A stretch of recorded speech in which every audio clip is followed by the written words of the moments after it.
Hey there, welcome back to my channel. If you're new here, what's up? How's it going? And if you're coming back, what's up? How's it going? It's very good to see you again. You see what happens when you subscribe to my channel? You get an extra greeting at the beginning of every single video. So press that subscribe button for an extra greeting. Folks! I've been meaning to make another movie review type video ever since I made the Christian Mingle the movie video a few months ago. It was tough narrowing down. I had a lot of options for movies that I wanted to cover, but I kept coming back to this one. The movie that we're going to be looking at today is called Fateful Findings. I've wanted to make a video about this movie for probably like 2 years now. It might be my favorite movie ever. It's a roller coaster. Not actually, it's a movie. It's not a roller coaster, but it's comparable to a roller coaster, you know, because how much fun it is. You guys get metaphors, right? If you've seen the movie or heard of the movie before, it's fun to look back at it again. And if you've never seen this movie before, you're in for a treat. Before we get into the main event, I want to say really quick, we just announced more dates for the Danny and Drew tour. These are the final dates that will be announced. Grab your tickets, dude. VIP tickets are available right now, and general admission tickets will go on sale on Monday. So if you live in one of these cities, grab your tickets because it's going to be a lot of fun. Me, Danny Gonzalez, and Drew Gooden are going to make y'all laugh. Hopefully. Oh, what time is it? Oh, it's half past video. Let's do it. Okay, a little backstory about Fateful Findings before we get into the film, okay? Fateful Findings was directed, written, and produced by a man named Neil Breen. And if you were wondering, yes, he is also the star of the film. I'll read you the synopsis. A boy develops amazing mystical powers and uses them as an adult to hack government databases. And I know that may sound like a pretty straightforward premise, but this movie is anything but straightforward, okay? So without further ado, let's get into Fateful Findings. So the movie starts with two kids just being kids, right? They're walking through a park, they're walking through a desert, they're making skulls move, to be a kid again. And then they find a mushroom.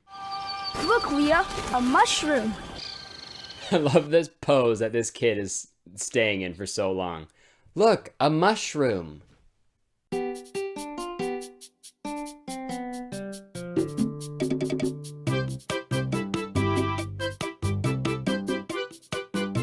So then there's this weird like blue wind that flies by. I still don't know what this is really. I've watched the movie several times and I don't know what the blue wind is. And the mushroom turns into a little bag. I didn't think I'd ever say that sentence in my life, but here we are. And what's in that little mushroom bag? A treasure. So then they put these little beads in the box that were next to the mushroom for some reason, and then they bury it. This is a real movie. And then the girl writes, "It's a magical day" in her notebook, okay? And remember that, all right? That's going to be very important to the plot that doesn't exist in this movie. Remember it. So I guess later, the girl, Leah, is moving away. You know, I guess there's too much blue wind in the neighborhood. They got to get out of there. Where's Dylan?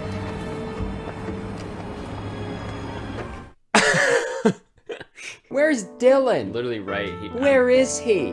Dylan! I'm right here. Leah, Where I'm right are here. you? I can't see you, Dylan. You want me to move closer? Is that good? Oh, there you are, Dylan.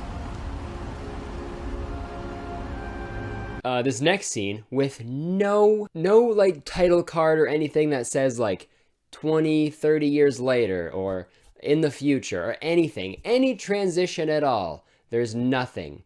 Then we see this guy, okay? And this is our guy, Neil Breen, okay? He is the mastermind behind this film, and this is the boy grown up. That's Dylan from the Magic Mushroom Treasure. That's him grown up now. Hi. Yeah? Are you on your way home? Okay, great. Yeah. No, nothing. Nothing special.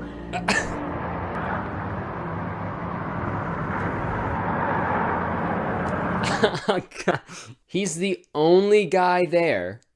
The only guy on both sides of the street. He's the only one crossing for all you can see. And then when they zoom in on the legs, There's like 5 other people there, like right beside him. Oh man.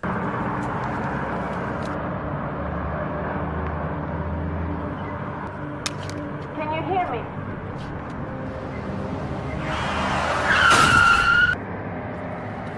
Okay, so he gets hit by a Rolls Royce, and I just love the face that he makes to the car that is speeding towards him and is about to hit him. And then someone walks out of that Rolls Royce, walks towards Dylan's corpse and gives him a little rock, a little baby stone. And that's really weird and doesn't make any sense. But what also doesn't make sense is that nobody is talking to her and being like, hey, can I get your information? I'm calling the cops because you just hit that guy. So they put him on a stretcher. One of the paramedics puts his phone on his belly for some reason. I'm not a paramedic. I don't know. Is that what you do? Paramedics, sound off in the comments. Let me know if you put phones on victims' bellies. Okay, so he's taken to the hospital, and we learn that it's pretty serious. He's in critical condition. But since he has that magical little rock, he wakes up, and he's fine. And he just gets up and walks out of the hospital. So then he goes home and takes the bloodiest shower ever. What are you doing home? You're supposed to be in a hospital. I let myself out. Help me. Help me.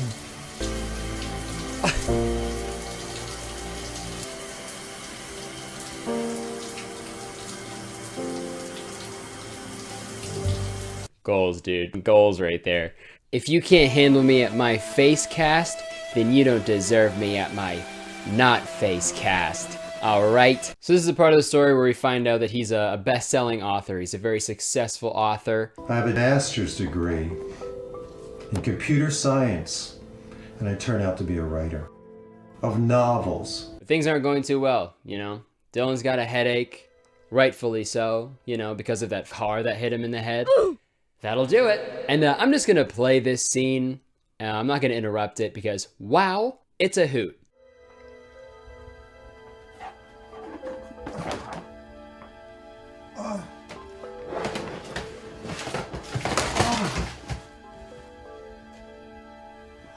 Like, I'm sure he wanted the scene to be like huge and dramatic, like, oh, I'm fainting and everything is falling off the desk. But this, to me, it kind of just looks like he hates laptops, right? He went out of his way to make sure those laptops fell on the floor, dude. So I'd like to think that's a major character trait of Dylan. He just laptops. What's up? I'm Dylan. Get those laptops out of my face. So now we meet Dylan and Emily's friends. They don't really add anything to the story, but they take up a lot of screen time. They just argue the whole movie, basically. They have a failing marriage and stuff. Are you sure I can offer you a little drink, huh? So now we go back to Dylan, and he's working on his book, and this scene cracks me up a lot. I know I've said that like 30 times already, but every scene makes me laugh a lot. So he asks for his pills. Where are my pills? And as soon as he gets them, Thank you. for no reason, he decides that he doesn't need them anymore. I don't need these. He doesn't need his painkillers after he got hit in the face by a Rolls Royce. And then he has this dramatic scene in the bathroom where he like flushes them down the toilet, and they're treating it like he's like addicted to them, but he's not addicted. It's not a part of the plot. He just like decides not to have them anymore. And I know I said he flushed them down the toilet. He didn't. He just put them in the toilet. He didn't flush it down. So his wife goes in and she grabs the pills. Uh-oh. Then he's back to working on his book, and we get another top-notch fainting scene. Let's watch it.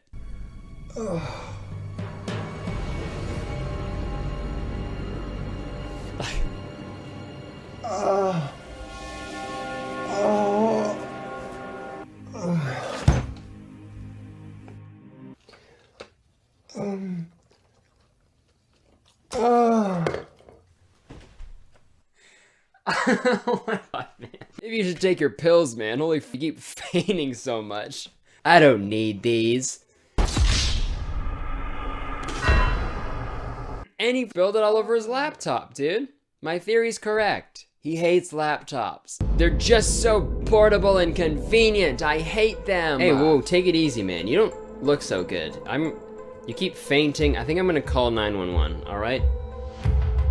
Hey, get that out of here. That isn't a rotary phone. Okay, so then they have this weird dinner party.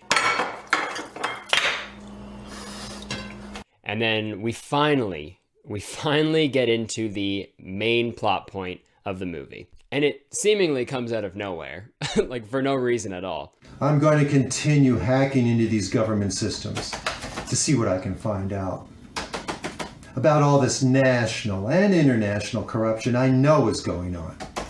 There was no mention of any sort of government corruption or hacking like before this. There's no mention of it. And now he's just like, yeah, I guess I'll just hack into the government. That's fine. Like I said before, this is a real movie. Okay, so now we find out that Dylan's wife is addicted to the pills that Dylan flushed down the toilet. Your pill taking for pain relief has gotten out of control. And then they have yet another argument about, I don't even know what they're talking about in this one. My job sucks.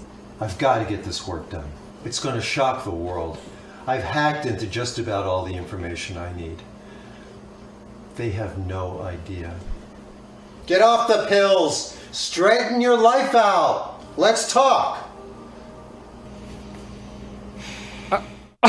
Imagine being in an argument with your wife and sitting like that. Wow, power move, dude. That's so sick. Oh, you're taking the kids? Okay. Okay, so now he's back in his office, just hacking away. Hack, hack, hack. And then his wife walks in and says, I'm done talking. Which totally makes sense. This is a real movie. And then Dylan turns on the charm, dude. Really?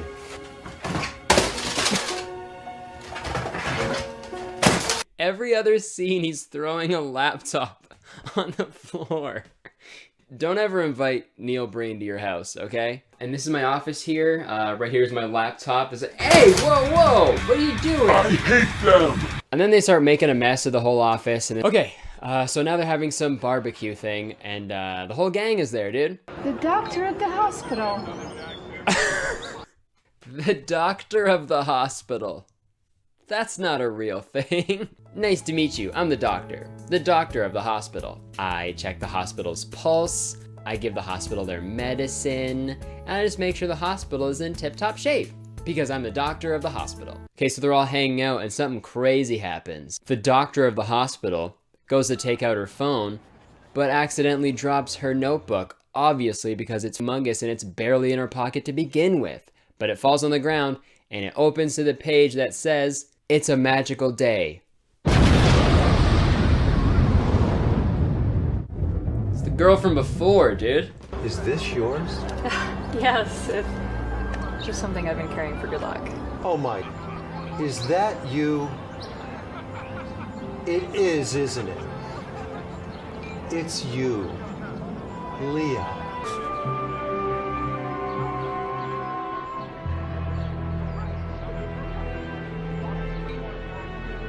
Very subtle, guys. Okay, so now we go back to the friends, and they're arguing now about nothing. Another hard day at the office. Yes. Stay away from me.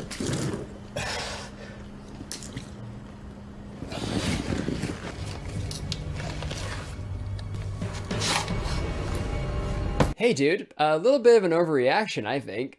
What, another hard day at the office? I'm gonna shoot this car off full of holes. No, no, no! Again, let me remind you, this movie is about a man with superpowers hacking the government. What the f*** is going on right now? What are we watching? Jim! Jim! How could you have done this? Jim! Come on, use your special little rock. Can't you save him with your little pebble? Come on. I can't believe you committed suicide. Okay, so Jim's dead now, I guess, because he poured his drink on his wife. And to be honest, dude was asking for it. That's dude. And now Dylan is hanging out with Leah, and things are getting pretty steamy. And this is one thing I wanted to talk about. This is really strange because, like, they're the same age, right? Like, when they were kids, they were both kids. So you would think 20 years in the future, they would be the same age, right? No shade or anything, but he's obviously much older than that girl, right? Time just flows differently when you're Neil Breen, okay? Oh, you didn't know that? Where have you Breen? So they go back to the magic mushroom treasure, play around in the dirt a bit, and then they kiss next to a tree. Just two people who are the same age, kissing in a forest. Because that's how you hack the government. While they're making out, Dylan's wife overdoses, and Dylan has the same emotionless response that he had with Jim. Emily! Emily! Emily! And so I guess Leah is his new wife now, just super quick, no downtime, just next wife on the go, ready to go. And I'm gonna play this scene right now because, wow, it's crazy.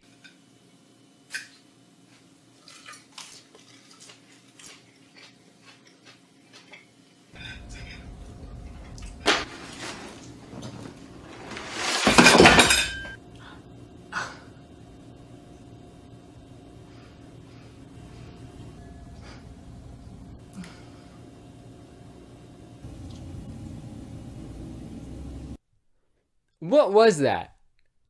Hey, what did I just watch? Yum yum. That one spinach leaf made me very full. Oh, I dropped it.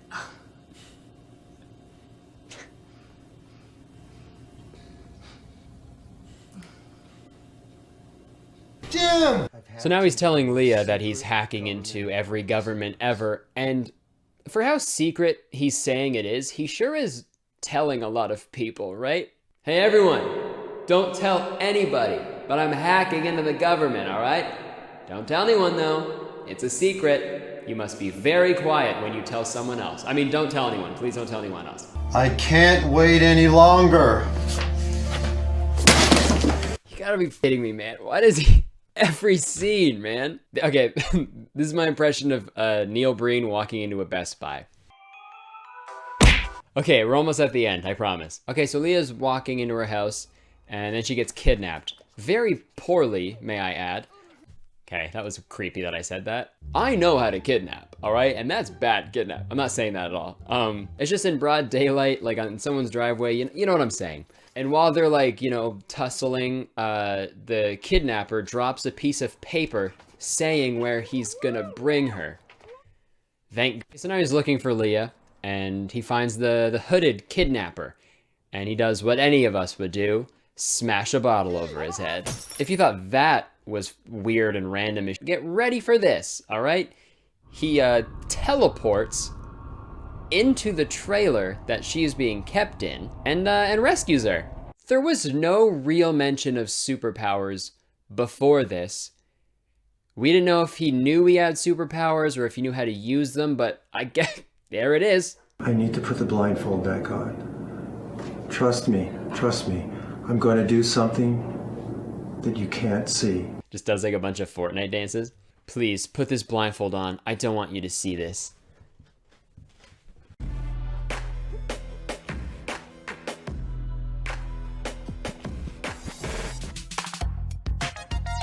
Hey, put the blindfold back on. What did I say? Okay, so they escape. Hooray! And now Dylan is ready to tell the whole world what he found while he was hacking. And this scene is edited so well, and I love it with all my heart, okay? I would die for this scene. I know this video is probably long as shit, but I want to play this scene as long as I can, okay? I need you to see how amazing it is. I've been hacking into government and corporate systems all over the country. All over the world. What I have found will shock you.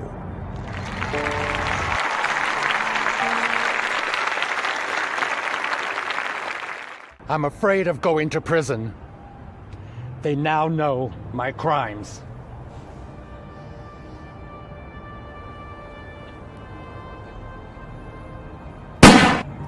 I am resigning today as your senator. I resign today as president of the bank. Okay, sorry to interrupt, but that's my favorite line in any movie ever.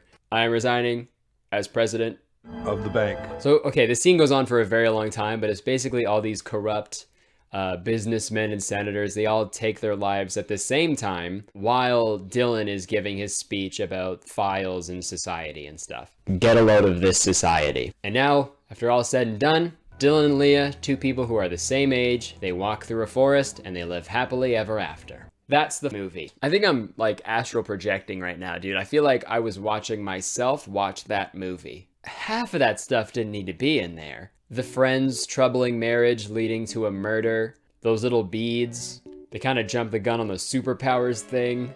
The hacking kind of came out of nowhere. Never found out who that random girl was from the Rolls Royce. There's just a lot of stuff that I don't understand about this. I like to think that there's a deeper message in this movie, right? So I'm gonna try to figure out what it is. Is it have an affair, so when your wife dies, you already have one as a backup? No, that can't be it. Is it don't hack the government unless you have a special little rock? That's true, but I don't think that's it. I don't know. I don't know what the message is, dude. Maybe it's just really pro-mushroom. Maybe that's what this movie is. Mushrooms are good for you, okay? They taste good. And maybe if we all spent a little more time with mushrooms, we'd come to find that they're a real treasure. A treasure? This movie was brought to you by the American Mushroom Institute, I think. In all seriousness, Neil Breen, he's gained like a really passionate fan base from this movie and many of his other films, and rightfully so. Dude, like I was hooked the whole time. Throughout this whole movie, I could not stop watching. And that's rare, dude. Like there's a lot of movies that come out now, like big blockbusters, where I'm like, all right, let's get on with it. But this one I was like genuinely entertained the whole time, and that's great, okay? He's making the art that he wants to make, and that is special, okay? So hats off to you, Neil. And I encourage you to please support Neil. I'll leave the link to his website where you can get his movies. And grab this DVD because watching it through this video doesn't do it justice. You have to sit down and watch the whole thing, okay? So Neil, props to you. This video is all in good fun, and just keep doing you, man. That's amazing. Now, I don't know about you guys, but after watching this movie, I have a severe hatred for laptops. So I'm thinking about getting a desktop computer. And I know the best way to buy one. That's right, folks, it's time to hear about today's sponsor, Zebit. On Zebit, you can easily shop millions of products from your favorite brands and pay interest-free over time. In addition to interest-free credit, Zebit has no cost to join, no late fees, and doesn't check your credit score, or even impact your credit score, so you can shop without worry. Big purchases are always super annoying. Like it takes a while to save up enough money to get it, and if you use credit, like interest rates and late fees, it sucks, you know? You end up spending way more money than the thing actually is, right? So that's why I think Zebit is so awesome. The Zebit Marketplace has everything you can think of, from everyday items to appliances, furniture, gift cards, and even desktop computers, for those of us who hate laptops. So if you're looking for a new, easy, cost-effective way to shop and you feel like supporting my channel, head over to zebit.com/KurtisTown, or just click the link in my description and you can get up to $2,500 of interest-free credit. Yeah, dude. All right, thank you, Zebit. Love you. That was weird. Thank you, though. Thank you for sponsoring this video, Zebit. Okay, that's the video. Thank you very much for watching. I've been Kurtis Connor. Please like the video if you enjoyed it. 1 like equals 1 broken laptop. And I love those, okay? So please, press the like button. Leave a comment. Let me know what you thought of the video. Let me know if you've seen this, or let me know any other movies you want me to make a video about. That'd be great. Press the subscribe button if you want. That would mean the world. I make a video every single week, and they're so much fun. And you'll get an extra greeting at the beginning of the next video, and the one after that, and basically all the other ones until you unsubscribe. But please don't. Other than that, check the description for my social media, my Instagram, my Twitter. You can also find the links to my weekly podcast called Very Really Good. There's a lot of episodes, but you can jump in anywhere. I just talk about random shit. A lot of fun. Also, Kurtis Town merch is down there. Tickets for the Danny and Drew tour, all that description. So thank you very much for watching. I've been Kurtis Connor. I gotta go play with a little rock. A little Dwayne Johnson. The little rock. Okay, bye. Hey guys, thank you so much for watching this video. If you enjoyed it and you want to see more from me, you can click on the videos on the screen there and you can watch those. And don't forget to press the subscribe button. Alright, peace out. Oh.